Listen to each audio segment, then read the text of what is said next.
Hello friends, welcome to Wikitech. இந்த வீடியோல Singapore வந்ததுக்கு அப்புறம் உங்க வேலை கன்ஃபார்ம் பண்றதுக்கு எவ்வளவு நாள் ஆகும், எத்தனை மாசம் ஆகும் அப்படிங்கறத தான் இந்த வீடியோல பார்க்க போறோம். சோ அதுக்கு முன்னாடி நீங்க எப்பதான் நம்ம Wikitech புதுசா வர்றீங்க அப்படின்னா நம்ம Wikitech வந்து ஃபாலோ பண்ணிக்கோங்க. இது மாதிரி சிங்கப்பூர் வீடியோஸ் நிறைய போட்டிருக்கோம். சோ அதை பார்க்காதவங்க பார்த்து தெரிஞ்சுக்கோங்க.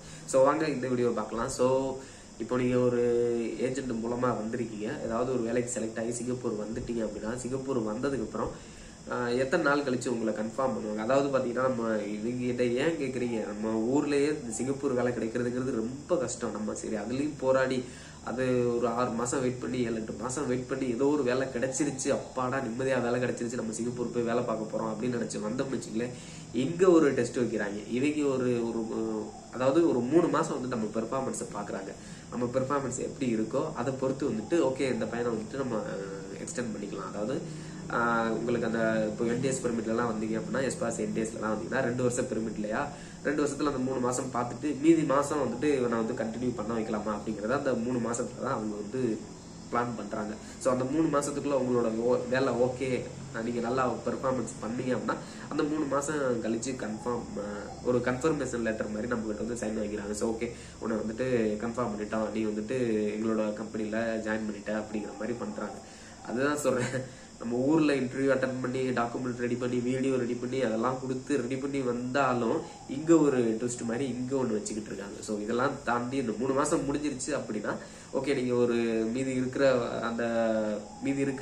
2 வருஷத்துல மீதி இருக்கிற மாசங்களை வந்து நீங்க வேலை பார்க்கலாம். ஸோ இதுதான் வந்து நடக்குது. ஸோ அதனால வந்துட்டு கம்பல்சரி நீங்க ஒரு வேலைக்கு வர்றீங்க அப்படின்னா 3 மாசம் வந்துட்டு உங்களோட பெர்ஃபார்மன்ஸை செக் பண்றாங்க.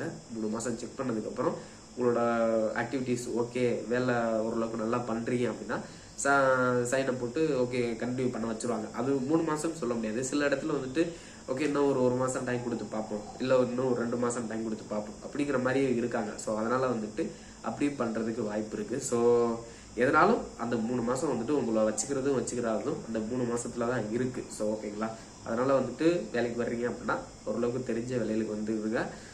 வந்ததுக்கு அப்புறம் உங்களோட எஃபோர்ட்டை காட்டுங்க. ஓகே நீங்க நல்லா பண்ணீங்க அப்படின்னா உங்களை கன்ஃபார்ம் பண்ணிட்டு மீதி வந்துட்டு வேலை பார்க்க வச்சிருவாங்க. ஸோ ஓகேங்களா, இது வந்து 3 மாசம்னு எல்லாத்துக்குமே கிடையாது. ஒரு சில கம்பெனிலாம் வந்துட்டு ஒரு வாரத்திலேயே ஊருக்கு அனுப்பிடுறதுக்கும் வாய்ப்பு இருக்கு. இப்போ நம்ம பிரதர்லாம் ஒருத்தர் இன்ஸ்டாகிராம்ல பேசினாரு. அவர் வந்துட்டு ஒரே வாரத்துல வந்துட்டு வந்துட்டு பாவம் ஒரே வாரத்துல வந்துட்டு ஊருக்கு அனுப்பி விட்டாங்க. அதான் நான் சொல்றேன்ல, இங்க வந்து சிங்கப்பூர் முதலாளி அவரோட கையில தான் இருக்கு, நம்மளை வச்சுக்கிறாரு. நீங்க அன்னைக்கு இறங்குனீங்க அப்படின்னா அன்னைக்கே ஏத்துறதுக்கும் அவருக்கு வந்து உரிமை இருக்கு. அப்படிங்கிறப்போ அந்த பிரதருக்கு நான் தான் சொல்றேன், அந்த பிரதர் வந்துட்டு நம்ம ஊர் ஏஜென்ட்டுகளை தான் தெரியுமா திருட்டு பயில்க எதையாவது சொல்லி ஏமாத்துறாங்க. அந்த சில ஃப்ராடுகள் இருக்கிறதுனாலதான் சில நல்ல ஏஜென்ட்டுகளுக்கு பேரு கெட்டு போயிருது. அப்படிங்கிறப்ப அந்த ஏஜென்ட் என்ன சொல்லியிருக்காருன்னா, அதாவது class 3 driver plus airport maintenance வேலை பார்க்குற மாதிரி வேலை. அதுக்கு வந்து இந்த நம்ம ஊர் ஏஜென்ட் என்ன சொல்லியிருக்காருன்னா, கிளாஸ் 3 லைசன்ஸ்லாம் தேவையில்ல தம்பி, உங்களுக்கு ஏர்போர்ட் வேலையும் தெரியவே தேவையில்ல, நீங்க இங்க வந்தா கத்துக்கலாம் அப்படின்னு சொல்லிட்டு ஏத்திட்டாரு. லைசன்ஸ் இங்க போய் ஒரு 3 மாசத்துல எடுத்துக்கலாம் அப்படின்னு சொல்லிட்டு ஏத்திட்டாரு.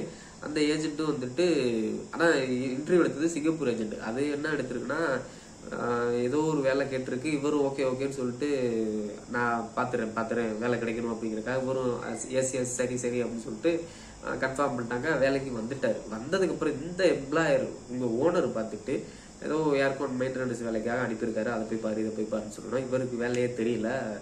அப்படிங்கிறப்போ என்ன பண்ணிட்டாரு, அந்த ஓனர் கடுப்பாகி ஒரு வாரத்துக்குள்ளேயே வந்துட்டு டெர்மினேட் பண்ணி ஊருக்கு அனுப்பி விட்டாரு. பாவம் அவர் வந்துட்டு அவ்வளவு காசு கட்டினதை வந்துட்டு வாங்க முடியல. ஊர் ஏஜென்ட்ட கேட்டா நான் வேற வேலைக்கு மாத்தி விடுறேன் அப்படிங்கிற மாதிரி அவர் சொல்லிக்கிட்டு இருக்காரு. ஸோ அதனால இந்த மாதிரியும் நடக்கிறதுக்கு வாய்ப்பு இருக்கு. அதனாலதான் நான் என்ன சொல்றேன், ஒரு வேலை தெரியுது அப்படின்னா கொஞ்சம் யோசிங்க. அதாவது உடனே வேலை கிடைக்கணும்னு கொஞ்சம் பதறாதீங்க. இப்போ எனக்கு அடுத்த நாள்ல இன்னும் ஒரு வாரத்துல வேலை வேணும், இன்னும் ஒரு மாசத்துல வேலை வேணும் அப்படிங்கிற மாதிரி நினைக்காதீங்க.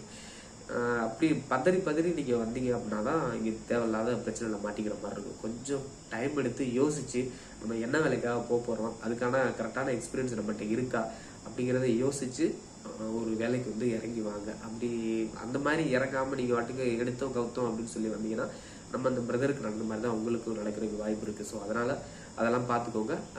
அந்த 3 மாசம் முடிஞ்சிருச்சு, நீங்க அந்த கட்டின காசு எடுக்கிறதுக்கு ஒரு 5 மாசம் ஆயிடும். அதனால அந்த 5 மாசம் வந்துட்டு பொறுமையா எடுக்கிறதுக்கு பிளான் பண்ணிக்கோங்க.